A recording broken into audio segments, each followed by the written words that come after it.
तो स्टूडेंट, आज का अपना जो टॉपिक है वो है हाइड्रोजन परमाणु के लिए बोर मॉडल। ठीक है, कल हमने डिस्कस किया था कि जो बोर मॉडल की अपने बात की थी कि वो बोर मॉडल है सिर्फ हाइड्रोजन परमाणु के ऊपर ही आधारित है और इसी के लिए अपने इन्होंने मॉडल दिया था।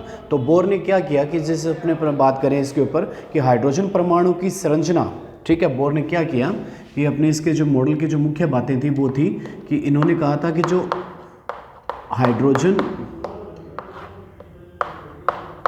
परमाणु की संरचना, ठीक है, तो बोहर ने हाइड्रोजन परमाणु की संरचना और इसके स्पेक्ट्रम के सामान्य लक्षणों की, वह इसके स्पेक्ट्रम के सामान्य लक्षणों की जो मात्रात्मक व्याख्या है, मात्रात्मक व्याख्या सर्वप्रथम किसने की थी? नील्स बोहर ने की थी। ठीक है, तो हाइड्रोजन परमाणु की संरचना कैसी है उस संरचना के बारे में और इसका जो स्पेक्ट्रम प्राप्त हुआ है उस स्पेक्ट्रम की जो मात्रात्मक जो व्याख्या है वो मात्रात्मक व्याख्या सर्वप्रथम नील्स बोहर ने की थी। ठीक है, इन्होंने क्या किया कि इसकी जो व्याख्या करने के लिए उन्होंने प्लांक के जो ऊर्जा का जो क्वांटीकरण की जो अवधारणा है, ठीक है, प्लांक के ऊर्जा की क्वांटीकरण अवधारणा को प्रयोग में लिया।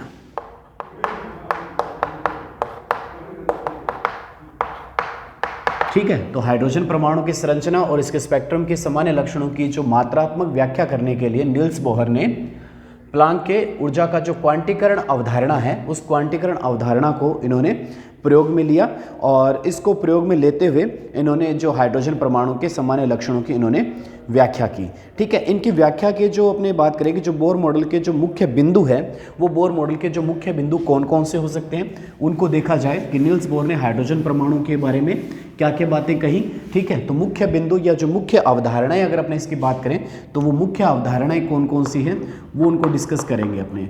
ठीक है, मुख्य अवधारणा कौन कौन सी मुख्य अवधारणाएं हैं या कौन कौन सी मुख्य बातें बोहर ने जो हाइड्रोजन परमाणु के लिए कही। इनमें सबसे पहले बात करता है कि जो हाइड्रोजन परमाणु में जो इलेक्ट्रॉन है वो नाभिक के चारों तरफ, इन्होंने कहा हाइड्रोजन परमाणु में इलेक्ट्रॉन नाभिक के चारों तरफ एक निश्चित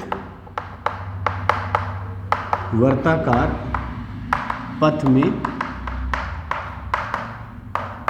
गति करता है।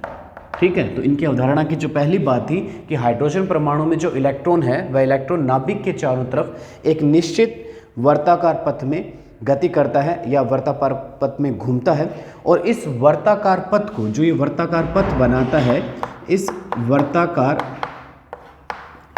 पथ को नील्स बोहर ने जो नाम दिया था वो नाम दिया था कक्षा, या जिसे अपने क्या बोलते हैं ऑर्बिट कहा जाता है। तो कक्षा या ऑर्बिट जो शब्द है वो किसने दिया अपने को? नील्स बोहर ने कहा कि हाइड्रोजन परमाणु में जो इलेक्ट्रॉन है वो इलेक्ट्रॉन नाभिक के चारों तरफ, ठीक है, एक निश्चित वर्ताकार पथ में क्या करता है? घूमता है या एक निश्चित वर्ताकार पथ में गति करता है। उस वर्ताकार पथ को नील्स बोहर ने क्या कहा? कक्षा, उसे नाम दिया। और ये जो कक्षा होती है उसे अपने स्थायी अवस्था या अनुमत ऊर्जा स्तर भी कह सकते हैं। इसे क्या कहा जा सकता है? कक्षा को स्थायी अवस्था,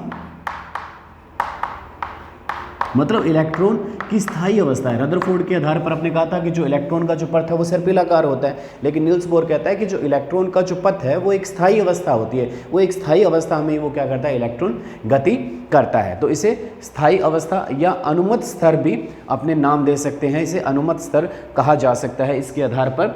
और जो दूसरी बात इस सिद्धांत की जो हमारे सामने निकल कर आई वो कहता है कि कक्षा में जो इलेक्ट्रॉन की जो ऊर्जा है, दूसरी बात इसने क्या कही? कक्षा में इलेक्ट्रॉन की ऊर्जा समय के साथ परिवर्तित नहीं होती है। ठीक है, दूसरी इंपॉर्टेंट बात थी इनकी कि जो कक्षा में जो इलेक्ट्रॉन की जो ऊर्जा है वो समय के साथ परिवर्तित नहीं होती है। जैसे अगर अपने बात करें कि जैसे अगर अपने बात करें सामान्य रूप से कि अगर एक इलेक्ट्रॉन वर्ताकार पथ में घूम रहा है, रदरफोर्ड के परमाणु मॉडल के आधार पर अपने कहा था कि जब एक इलेक्ट्रॉन घूमता है तो उसकी ऊर्जा में क्या आनी चाहिए थी, कमी आनी चाहिए थी। ठीक है, तो जैसे जैसे समय बीतता जाएगा इलेक्ट्रॉन की ऊर्जा क्या होनी चाहिए, कम हो जानी चाहिए थी। लेकिन यहाँ पर जो नील्स बोहर अपने को क्या कह रहा है, नील्स बोहर ने कही कि कक्षा में जो इलेक्ट्रॉन की जो ऊर्जा है वो समय के साथ परिवर्तित नहीं होती है।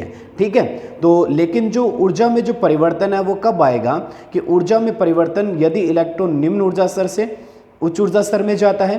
ठीक है, तो अगर इलेक्ट्रॉन की ऊर्जा में जो परिवर्तन देखने को मिलता है वो इलेक्ट्रॉन में परिवर्तन ऊर्जा में कब देखने को मिलेगा, या तो इलेक्ट्रॉन निम्न ऊर्जा स्तर से किस में जाता है, उच्च ऊर्जा स्तर में जाता है।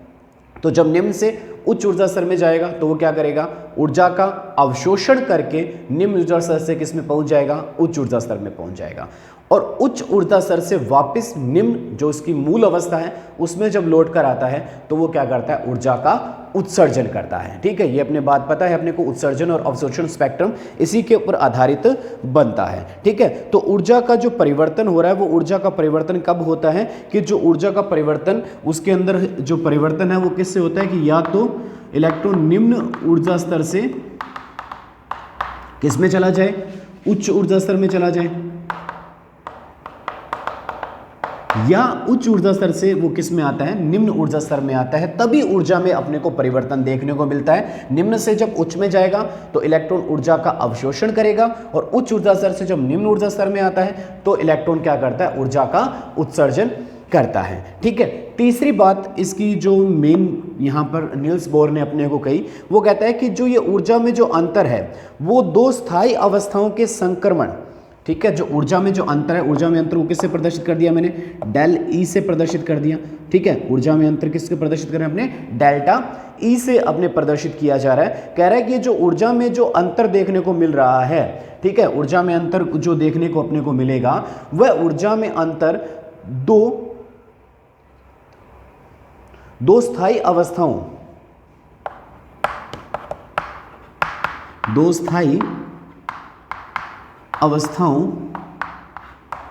के बीच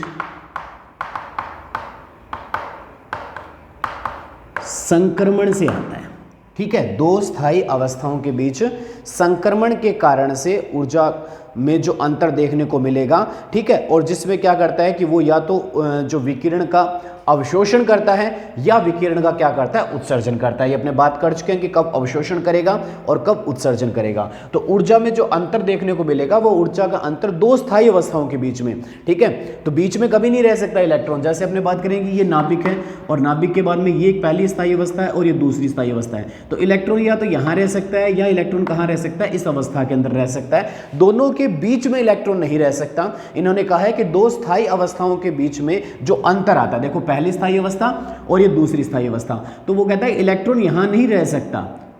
ठीक है, इलेक्ट्रॉन इसमें रह सकता है या इलेक्ट्रॉन इसमें रह सकता है। तो दो स्थायी अवस्थाओं के बीच में जो अंतर आता है ऊर्जा में वो इलेक्ट्रॉन के संक्रमण के कारण से आता है, ट्रांजिशन के कारण से, एक स्थान से दूसरे स्थान में जाने के कारण से ऊर्जा में अंतर अपने को देखने को मिलता है। और इस अंतर को अगर अपने निकालना चाहें तो कहता है V बराबर क्या हो जाता है, अगर अपने इसको निकालना चाहें तो होता है डेल E अपॉन H। ठीक है, V बराबर क्या हो जाएगा, डेल E अपॉन H। और डेल E जो है वो डेल E क्या हो सकता है हमारे पास, तो इसको अपने ऐसे भी लिख सकते हैं V बराबर E2 माइनस E1 बटे में H। ठीक है, डेल क्या होता है, दो चीज़ों के बीच का अंतर। ये जो डेल्टा का जो साइन प्रयोग में लिया गया है वो डेल्टा का साइन होता है दो चीज़ों के बीच का अंतर। ठीक है, और अंतर कैसा देख रहे हैं अपने, अंतिम और प्रारंभिक अवस्था के बीच का अंतर देखा जाता है। ठीक है, E2 से अपने जो मतलब लिया गया है, E2 हमारे पास क्या है, E1 और E2 निम्न और उच्च ऊर्जा अवस्थाएं हैं। ठीक है, E1 क्या है हमारे पास यहाँ पर, E1 है निम्न ऊर्जा अवस्था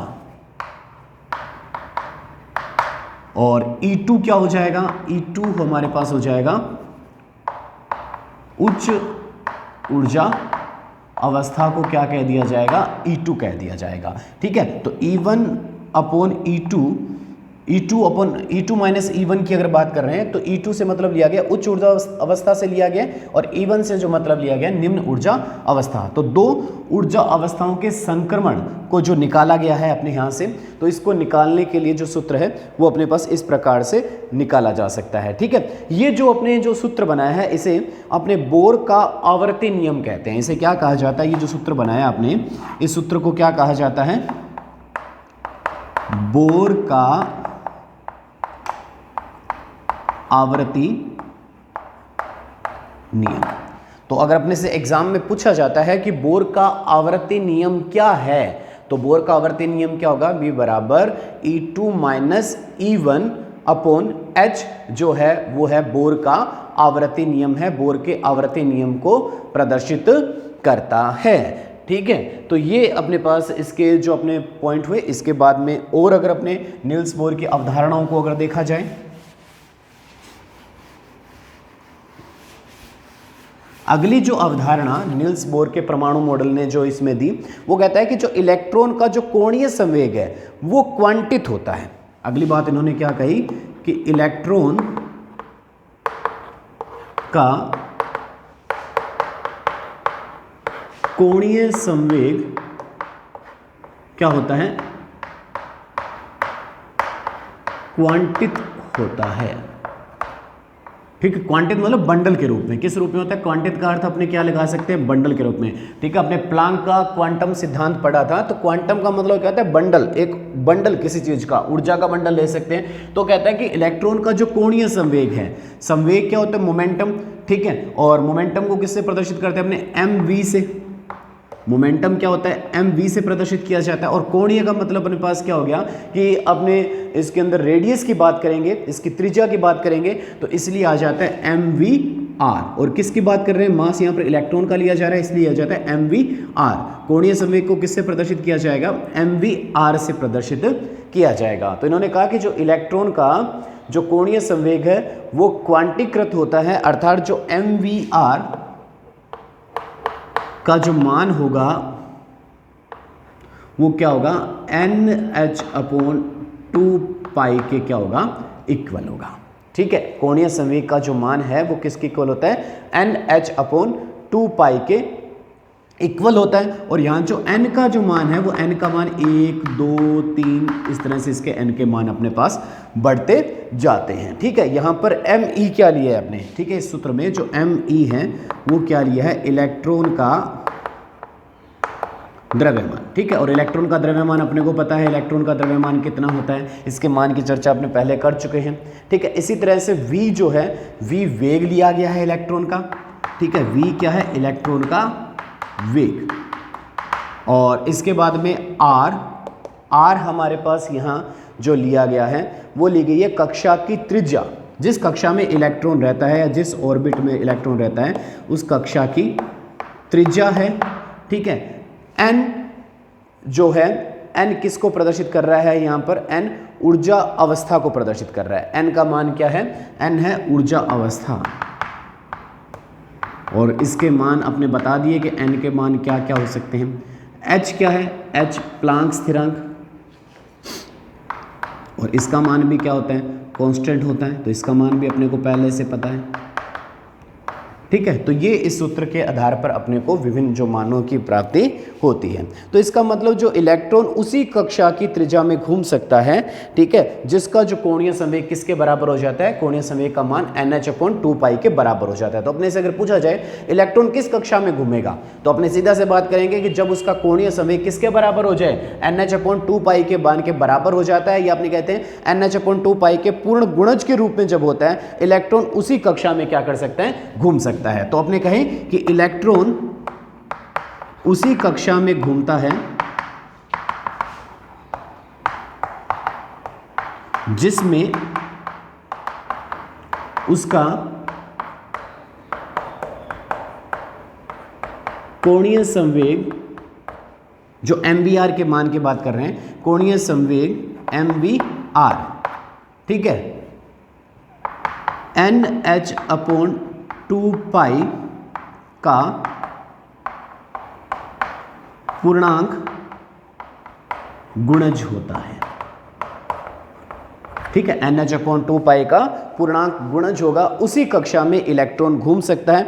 इस मान के अलावा अगर इलेक्ट्रॉन के कोई अगर और मान आते हैं तो इलेक्ट्रॉन उस कक्षा में नहीं घूम सकता है। तो इलेक्ट्रॉन के घूमने के लिए यहाँ पर जो अपने बताया कि किस में अगर इलेक्ट्रॉन घूम सकता है, तो इसके आधार पर अपने जो मैक्सवेल का जो विद्युत चुंबकीय सिद्धांत है, वो मैक्सवेल का विद्युत चुंबकीय सिद्धांत यहाँ लागू नहीं होगा, क्योंकि मैक्सवेल के विद्युत चुंबकीय सिद्धांत में ये कहा गया था कि इलेक्ट्रॉन लगातार क्या करता रहता है, ऊर्जा का, विद्युत चुंबकीय विकिरणों का क्या करता रहता है, उत्सर्जन करता रहता है। तो यहाँ पर ये कहा गया कि इलेक्ट्रॉन लगातार विद्युत चुंबकीय विकिरणों का उत्सर्जन नहीं करेगा।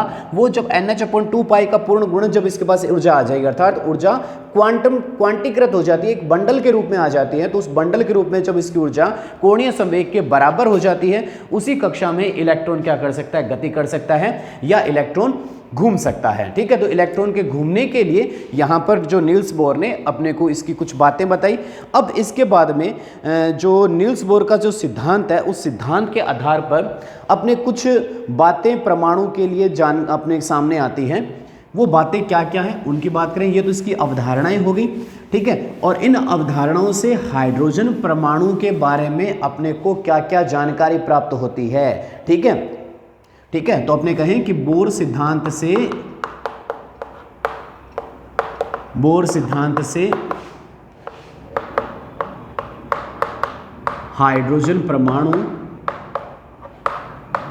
के बारे में अपने को क्या क्या जानकारी प्राप्त हो रही है, उनके ऊपर अपने यहाँ पर डिस्कस करते हैं। तो सबसे पहले उन्होंने कहा कि जो इलेक्ट्रॉन के लिए स्थायी अवस्था जो होती है, ठीक है, इलेक्ट्रॉन के लिए क्या होती है, स्थायी ऊर्जा अवस्था होती है। पहली बात की कि इलेक्ट्रॉन के लिए स्थायी ऊर्जा अवस्था होती है, जिसे अपने किससे नाम दिया, इलेक्ट्रॉन के लिए जो स्थायी ऊर्जा अवस्था है, उस स्थायी ऊर्जा अवस्था होती है जिसे अपने क्या अभी नाम दिया था, N, और N का मान कितना होता है, 1 2 3 4 5, जो अभी तक अपने जिसको KLMN पढ़ते आ रहे थे, अभी तक क्या पढ़ रहे थे, KLMN, ये नामों से अपने पढ़ते आ रहे थे। तो ये जो नील्स बोर ने कहा कि जो इन स्थायी ऊर्जा अवस्था को अपने नाम क्या दे सकते हैं, N बराबर 1 2 3 इन्हें नाम दिया जा सकता है। तो ये जो संख्या होती है वो पूर्ण संख्या होती है, और इसे N को इन्होंने नाम क्या दिया, N को इन्होंने क्या कहा, मुख्य क्वांटम संख्या। N को क्या नाम देते हैं, ये मुख्य क्वांटम संख्या। तो मुख्य क्वांटम संख्या क्या है, N है, प्रिंसिपल क्वांटम नंबर, इन्होंने इसको नाम दिया। ठीक है, दूसरी उन्होंने कहा कि जो इलेक्ट्रॉन एक स्थायी त्रिज्या उसकी होती है, तो स्थायी अवस्था की जो त्रिज्या है, इलेक्ट्रॉन की जो त्रिज्या अपने ज्ञात करें कि परमाणु, जैसे अपने बात करें कि ये नाभिक है और ये इलेक्ट्रॉन मौजूद है यहाँ पर, तो नाभिक से इस इलेक्ट्रॉन के बीच की जो दूरी है उसे अपने क्या कहा, त्रिज्या। तो इलेक्ट्रॉन जो नाभिक की परमाणु की त्रिज्या जो है, उस त्रिज्या को कैसे ज्ञात करते हैं, तो त्रिज्या को ज्ञात करने का जो सूत्र था, अपने इसको त्रिज्या को प्रदर्शित कर सकते हैं R से, और N का मतलब है कौन से ऊर्जा अवस्था के लिए निकाल रहे हैं, पहले के लिए निकाली जा रही है, दूसरे के लिए निकाली जा रही है, या अपने इसको तीसरे के लिए निकाल रहे हैं। तो कौन से के लिए इसको ज्ञात किया जा रहा है, उसके ऊपर अपने इसको नाम दिया है N1 N2 या N3। तो इसको मैंने प्रदर्शित किससे कर दिया, Rn से प्रदर्शित कर दिया। तो Rn बराबर जिसका मान हो जाएगा वो हो जाएगा N square A0, N square A0। A0 का जो मान है यहाँ पर, वो A0 का मान होता है 52.9 पिकोमीटर। A0 का मान क्या होता है, 52.9 पिकोमीटर। जैसे अगर अपने को इस सूत्र के आधार पर अपने को पहले ऊर्जा स्तर के लिए त्रिज्या निकालनी है, ये वाली त्रिज्या अपने को ज्ञात करनी है, तो ये त्रिज्या कितनी होगी हाइड्रोजन परमाणु के लिए, तो अपने मैं कह दूंगा इसको R1 बराबर क्या हो जाएगा, N का मान कितना हो जाएगा 1, तो 1 का स्क्वायर इंटू 52.9 पिकोमीटर। तो इसका मतलब जो R1 का जो मान है वो कितना आ जाएगा, 52.9 पिकोमीटर आ जाएगा। या इसको मीटर में अगर प्रदर्शित करना चाहते हैं तो मीटर में R1 बराबर क्या हो जाएगा, 52.9 गुणा 10 की पावर -12 मीटर। तो ये तो पिकोमीटर और मीटर में आपको संबंध पता है कि 1 पिकोमीटर जो होता है वो 1 पिकोमीटर 10 की पावर -12 मीटर के तुल्य होता है। तो अपने पहले जो कोश है N1 के लिए अगर त्रिज्या देखी जाए तो पहले कोश के लिए जो त्रिज्या है वो कितनी आ जाती है, 52.9 पिकोमीटर या 52.9 गुणा 10 की पावर 12 -12 मीटर इसकी त्रिज्या आ जाती है। तो इसका मतलब अपने कह सकते हैं कि जैसे जैसे n का मान बढ़ता है वैसे वैसे r का मान भी बढ़ेगा। ठीक है, तो n का मान मतलब मुख्य क्वांटम संख्या n के मान बढ़ने के साथ r मतलब त्रिज्या का मान भी बढ़ता है। या आपने ऐसे कह सकते हैं कि जैसे जैसे n बढ़ेगा, मुख्य क्वांटम संख्या बढ़ेगा, इलेक्ट्रॉन की नाभिक से दूरी भी क्या होती जाती है, बढ़ती जाती है। ठीक है, इसके बाद में तीसरी बात अगर अपने इसमें कहें, तीसरा जो बिंदु इसमें मैं लेकर चलूं, वो तीसरा बिंदु यहाँ पर जो हाइड्रोजन परमाणु के लिए नील्स बोर ने अपने को कहता है कि जो इलेक्ट्रॉन से संबंधित जो ऊर्जा है, ठीक है, इलेक्ट्रॉन से संबंधित जो ऊर्जा है, स्थायी अवस्था की जो ऊर्जा है, ठीक है, स्थायी जिस कक्ष में वो स्थायी होता है, तो स्थायी अवस्था की ऊर्जा या स्थायी कक्ष की इलेक्ट्रॉन जिस कक्ष में मौजूद है उस कक्ष की जो ऊर्जा है, उस ऊर्जा को कैसे ज्ञात करेंगे, तो ऊर्जा का ज्ञात करने का सूत्र हो जाएगा En। n से मतलब वही आ जाता है कौन से कक्ष में इलेक्ट्रॉन मौजूद है। ठीक है, तो En बराबर -RH 1/n²। ठीक है, -RH 1/n²। यहां जो RH है, ये RH क्या है, रिडबर्ग स्थिरांक है। RH क्या है, रिडबर्ग स्थिरांक है। और इस रिडबर्ग स्थिरांक का जो मान होता है वो 2.18 × 10⁻18 जूल होता है। इस RH का जो मान है यहाँ पर वो 2.18 गुणा 10⁻18 जूल इस रिडबर्ग स्थिरांक का मान होता है।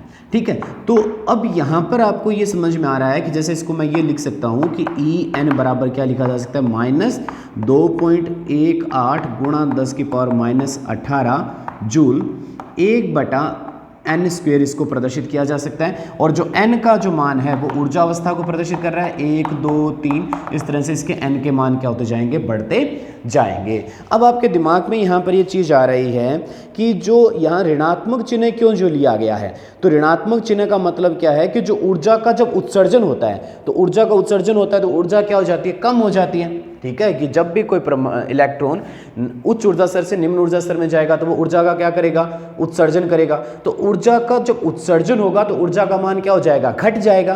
तो ऊर्जा जब घट रही है इसलिए अपने चिन्ह किसका लगाया गया है, ऋणात्मक चिन्ह लगाया गया है। और इस चिन्ह का कोई मतलब नहीं है, आपने कहा कि जो इलेक्ट्रॉन उच्च ऊर्जा स्तर से मूल ऊर्जा स्तर में जब आता है या अपने जो स्थायी ऊर्जा स्तर में आता है, क्योंकि अपने यहाँ पर स्थायी अवस्था की ऊर्जा की गणना कर रहे हैं, तो जब स्थायी ऊर्जा स्तर में जब आएगा इलेक्ट्रॉन तो उसकी ऊर्जा घटेगी। इसके लिए अपने चिन्ह यहाँ पर किसका लिया गया है, ऋणात्मक चिन्ह का प्रयोग किया गया है। अब अगर अपने बात करें, यदि इलेक्ट्रॉन अनंत में चला जाता है, ठीक है, यदि इलेक्ट्रॉन क्या चला जाता है, अनंत में चला जाता है, तो उस समय जो इसकी इलेक्ट्रॉन की जो ऊर्जा है वो क्या हो जाती है, शून्य हो जाती है। अनंत में जाने का मतलब क्या है कि जो n का मान है वो n का मान क्या हो जाएगा, इन्फिनिटी मान आ जाए। इन्फिनिटी का मतलब क्या हो जाएगा, जो इलेक्ट्रॉन है वो नाभिक के आकर्षण से दूर चला चुका है। इलेक्ट्रॉन कहाँ चला गया, नाभिक के आकर्षण से दूर चला गया। अब उसके ऊपर नाभिक का कोई आकर्षण नहीं है। ठीक है, तो उस समय अगर इलेक्ट्रॉन की ऊर्जा की अगर बात की जाए तो उस समय इलेक्ट्रॉन की ऊर्जा क्या हो जाती है, शून्य हो जाती है। इलेक्ट्रॉन में ऊर्जा तभी होगी जब वो नाभिक से आकर्षित रहेगा। यदि वह नाभिक से आकर्षण बल उसका खत्म हो जाता है तो इलेक्ट्रॉन की ऊर्जा क्या हो जाती है, शून्य हो जाती है। ध्यान देने वाली बात है, अगर आपसे पूछ लिया जाए n बराबर इन्फिनिटी, अगर इलेक्ट्रॉन का कोश कौन सा है, इन्फिनिटी कोश है, तो इलेक्ट्रॉन की ऊर्जा क्या होगी, तो उस समय कहेंगे कि इन्फिनिटी कोश के लिए जो इलेक्ट्रॉन की जो ऊर्जा है E का जो मान है वो कितना होता है, शून्य होता है। इन्फिनिटी कोश के लिए जो ऊर्जा का मान क्या होगा, शून्य मान देखने को मिलता है। ठीक है, अर्थात हाइड्रोजन परमाणु की बात कर रहे हैं अपने यहाँ पर, और हाइड्रोजन परमाणु में कितना इलेक्ट्रॉन होता है, एक होता है। तो मैं यहाँ पर बात कर रहा हूँ, अगर सीधी सी बात अगर अपने से H+ के लिए अगर ऊर्जा पूछ ली जाए, H+ इलेक्ट्रॉन के लिए अगर ऊर्जा पूछ ली जाए, तो H+ का मतलब यहाँ पर क्या है, आयनित हाइड्रोजन परमाणु। H+ का मतलब क्या है, आयनित हाइड्रोजन परमाणु। तो आयनित हाइड्रोजन परमाणु के लिए अपने से अगर ऊर्जा पूछता है तो ऊर्जा का मान कितना हो जाएगा, शून्य देखने को मिलेगा। इस समय ऊर्जा का मान कितना होगा, शून्य मान होगा।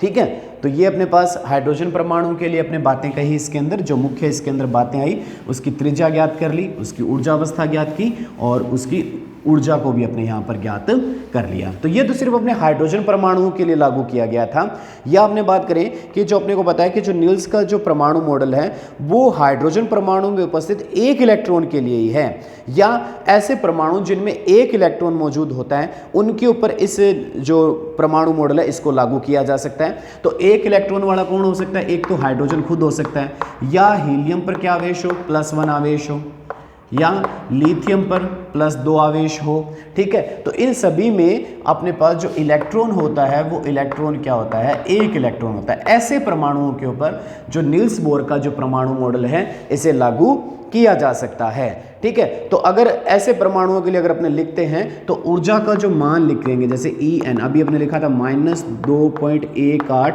× 10⁻18 जूल। ठीक है, और अपने बटे में क्या किया था? ब्रैकेट में किया था 1/n² किया था। तो यहां पर मैं अन्य परमाणुओं के लिख सकता हूं Z² जूल। जड का मतलब क्या है? जड परमाणु क्रमांक। जड किसको प्रदर्शित कर रहा है? यहां पर परमाणु क्रमांक के लिए प्रदर्शित कर रहा है। अभी अपने यहां लिखा था हाइड्रोजन परमाणु के लिए 1/n² लिखा था, तो 1/n² का मतलब क्या हो कि हाइड्रोजन का परमाणु क्रमांक कितना होता है? 1 होता है। तो जड का मान 1 कर देंगे तो 1 का स्क्वायर कितना आएगा? 1 ही आएगा। तो उसके लिए अपने यहां पर उसको लिखने की आवश्यकता नहीं पड़ी। इसी तरह से त्रिज्या जो ज्ञात की थी, तो त्रिज्या Rn बराबर अपने क्या कही थी? Rn का जो मान ज्ञात किया था अपने कहा था n² × A0। n² इंटू क्या लिया था अपने? A0 जो लिया था। ठीक है, तो अब इसको अगर अपने प्रदर्शित कर रहे हैं तो Rn बराबर क्या हो जाएगा? n² Z गुणा A0 लिखा जा सकता है। ठीक है, तो Z क्या आ गया अपने पास? परमाणु क्रमांक हो गया, और इसका A0 का मान कितना होता है तो उसके आधार पर अपने क्या रख देंगे? Rn n² Z गुणा 52.9 पिकोमीटर। ठीक है, तो अन्य परमाणुओं के लिए अगर बात की जाए तो ये अपना सूत्र यहाँ पर बन जाता है। ठीक है, अब अगर अपने बात करें यहाँ पर कि इलेक्ट्रॉन कक्षा में जो इलेक्ट्रॉन है वो इलेक्ट्रॉन किसी कक्षा में किस वेग से गति कर रहा है। ठीक है, तो वेग की गति करना अगर अपने ज्ञात करना चाहे, इलेक्ट्रॉन के वेग को अगर ज्ञात करना चाहते हैं तो वो आसान नहीं है।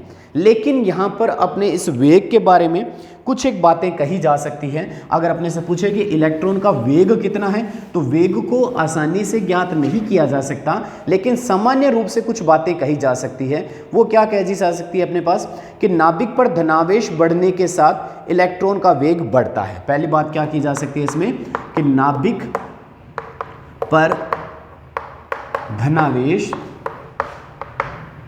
बढ़ने के साथ इलेक्ट्रॉन का वेग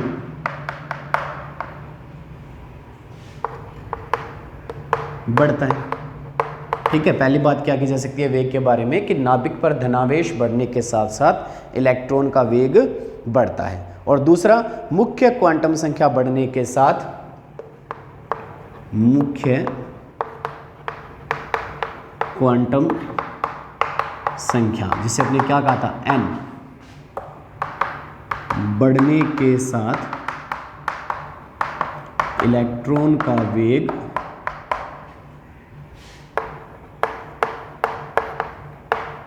घटता है। तो वेग के बारे में यहां पर दो बातें की जा सकती हैं। पहली बात अपने कह सकते हैं कि नाभिक पर धनावेश बढ़ने के साथ साथ इलेक्ट्रॉन का वेग बढ़ता है, और दूसरी बात यहाँ कही जा सकती है कि मुख्य क्वांटम संख्या बढ़ने, जो मुख्य क्वांटम संख्या क्या है? n, तो n बढ़ने के साथ साथ जो इलेक्ट्रॉन का जो वेग है वो इलेक्ट्रॉन का वेग क्या होता है? घटता है। ठीक है, तो ये दो बातें अपने वेग के बारे में कही जा सकती है। इससे ज़्यादा अपने वेग के बारे में जानकारी सामान्य रूप से अपने जानकारी प्राप्त नहीं कर सकते।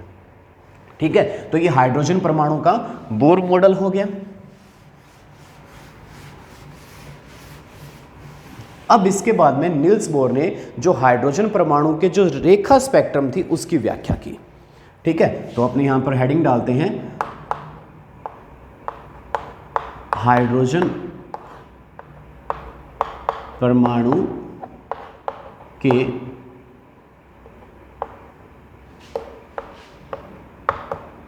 रेखा स्पेक्ट्रम की व्याख्या। ठीक है, हाइड्रोजन परमाणु के रेखीय स्पेक्ट्रम की व्याख्या करते हैं अपने पास। ठीक है, तो हाइड्रोजन परमाणु के जो रेखीय स्पेक्ट्रम की अपने व्याख्या कैसे की जा सकती है, अपने कहें कि जो नील्स बोर ने अपने को बताया था, वो कहा था कि जब इलेक्ट्रॉन निम्न से उच्च जो कक्षा में जब घूमता है तो वो क्या करता है, ऊर्जा का अवशोषण करता है, या जब उच्च से निम्न में आता है तो ऊर्जा का क्या करता है, उत्सर्जन करता है। ये अपने को सिंपल सी बात है कि इलेक्ट्रॉन जब निम्न से उच्च में जाएगा तो ऊर्जा का अवशोषण करेगा, और उच्च से जब निम्न में आता है तो ऊर्जा का क्या करता है, उत्सर्जन करता है। तो ये सामान्य सी बात अपने इलेक्ट्रॉन के बारे में पता है। अर्थात इलेक्ट्रॉन जब दो कक्षाओं में जब गमन करता है तो उनके बीच में जो ऊर्जा अंतर है, उस ऊर्जा अंतर को अपने कैसे लिखा जा सकता है, डेल ई बराबर अपने क्या कर सकते हैं, ई फाइनल माइनस ई इनिशियल। ये कहा जा सकता है कि फाइनल कोश कौन सा है उसका, और उसका इनिशियल कोश कौन सा है, उन दोनों के बीच का जो अंतर है उसे क्या कहा जा सकता है, डेल्टा ई कहा जा सकता है। ठीक है, और अपने ई का जो मान है वो ई का मान अपने लिखा था सूत्र के अंदर अभी, कि अपने कहा था कि जो ई है उस ई का मान, अपने ऊर्जा का जो मान निकाला था, वो ऊर्जा का मान क्या निकाला था अपने, माइनस आर एच। ठीक है, अभी ऊर्जा का जो मान अपने इसके अंदर जो नील्स बोर का जो ऊर्जा मॉडल दिया था उसके अंदर अपने कहा था कि जो ई एन बराबर लिखा था माइनस आर एच 1/n²। यह भी कहा था आपने कि माइनस आर एच 1/n² अपने कहा था। तो ये जो मान है, ये मान अगर इसमें ई एफ और ई माइनस ई इनिशियल के लिए अगर रखते हैं तो अपना जो सूत्र बनता है वो क्या था कि डेल ई बराबर क्या हो जाएगा, डेल ई का जो मान आ जाएगा वो आ जाएगा हमारा माइनस आर एच (n)(f²) और minus R H (n) initial square. ये लिखा जा सकता है यहाँ पर। ठीक है, आसानी से अपने इसको लिख सकते हैं। ठीक है, और इस सूत्र में अगर अपने पास इनिशियल और फाइनल क्या है, फाइनल तो अपने पास अंतिम कक्षा को प्रदर्शित कर रहा है।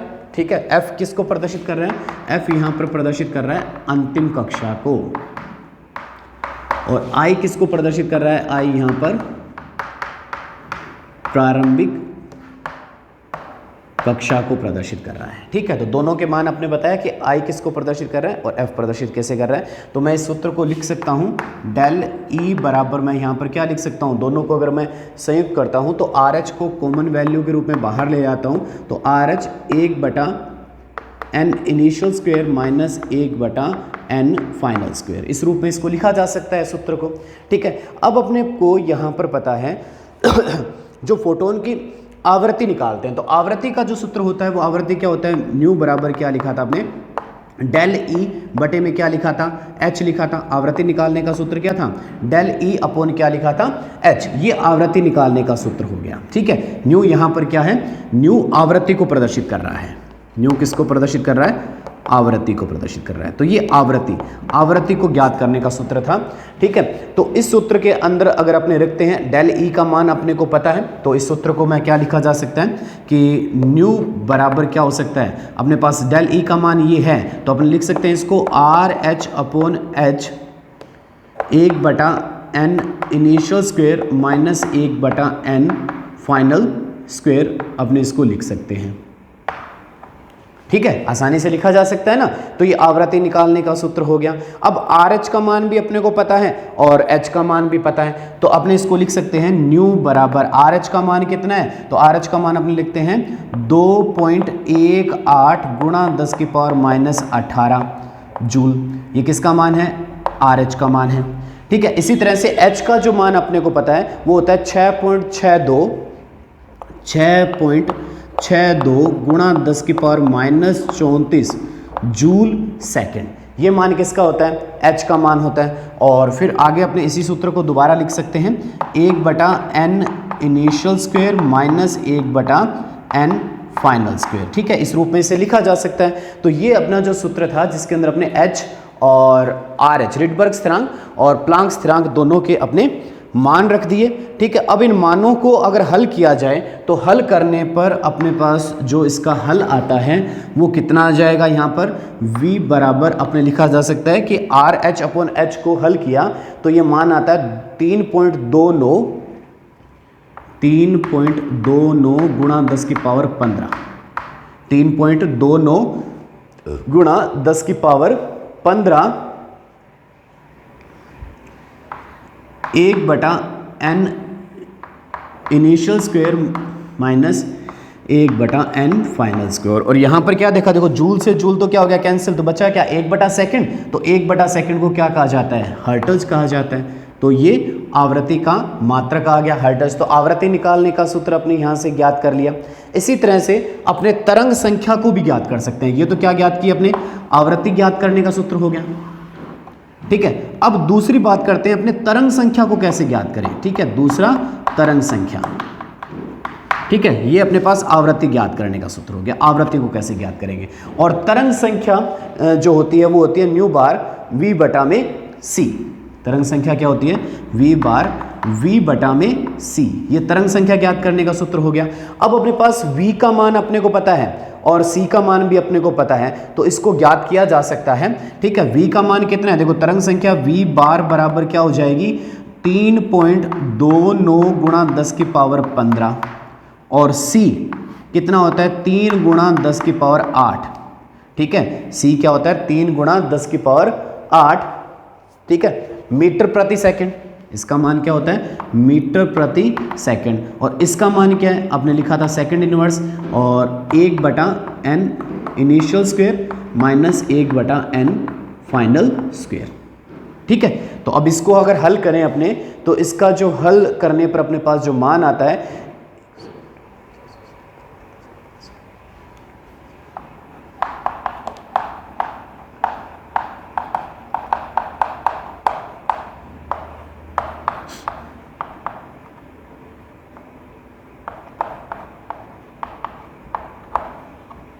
ठीक है, ये इसका मान आ गया 109,677।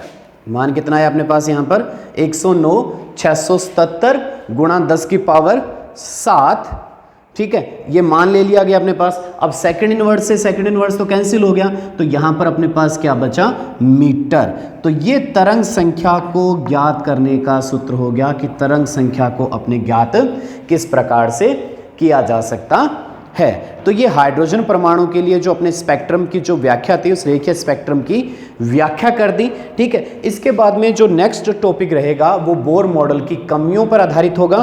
तो नेक्स्ट वीडियो अपने बोर की कमियों पर करेंगे कि बोर में मॉडल में क्या क्या कमियां अपने को देखने को मिली थी।